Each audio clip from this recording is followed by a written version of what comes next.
শিক্ষা সংস্কার কমিশন গঠনের জন্য আমি উদাত্ত আহ্বান জানাচ্ছি। আগামীর বাংলাদেশ বিনির্মাণের জন্য এক সুবর্ণ সুযোগ আমাদের সামনে এসেছে। এই সুযোগ যেন আমরা হেলাই খেলাই না হারাই। কবি নজরুলের ভাষায় বলতে চাই, দুর্গম গিরিকান্তার মরু দুস্তর বরাবর হে, লঙ্ঘিতে হবে রাত্রি নিশীথে যাত্রীর হুঁশিয়ার। বিসমিল্লাহির রহমানির রহিম।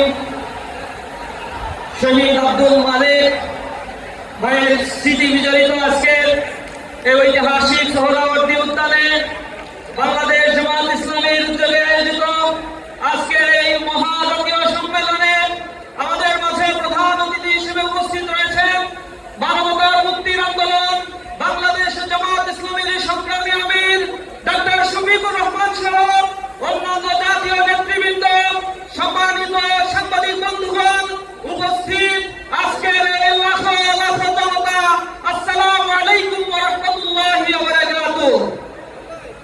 দীর্ঘদিন পরে, দীর্ঘ কয়েক যুগ পরে মহান আল্লাহ সুবহানাহু ওয়া তাআলা আমাদেরকে এই খোলা ময়দানে ফ্যাসিবাদ মুক্ত এই পরিবেশে আজকে যে ঐতিহাসিক মিলন মেলার সুযোগ করে দিয়েছেন, এজন্য মহান পরিবেশ দরবারে লাখো কোটি শুকরিয়া আদায় করছি।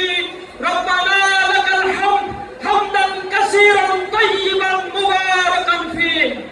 সংগ্রামী উপস্থিতি, আজকে যে 7 দফা দাবি নিয়ে জামাত ইসলামীর মহাসমাবেশের আয়োজন হয়েছে, ইন্টারিম গভর্নমেন্টের কাছে বিনীতভাবে অনুরোধ জানাই, তারা অবশ্যই বিলম্বে এই দাবি মেনে নিয়ে একটি সুষ্ঠু নির্বাচনের ব্যবস্থা করবেন।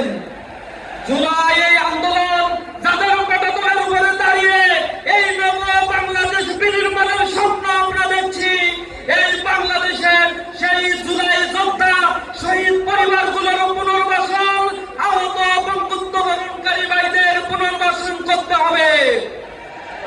পাশাপাশি জুলাই ঘোষণাপত্র অনতিবিলম্বে সংবিধানের অন্তর্ভুক্ত করতে হবে এবং এই জুলাই মাসেই জুলাই ঘোষণাপত্র দিতে হবে।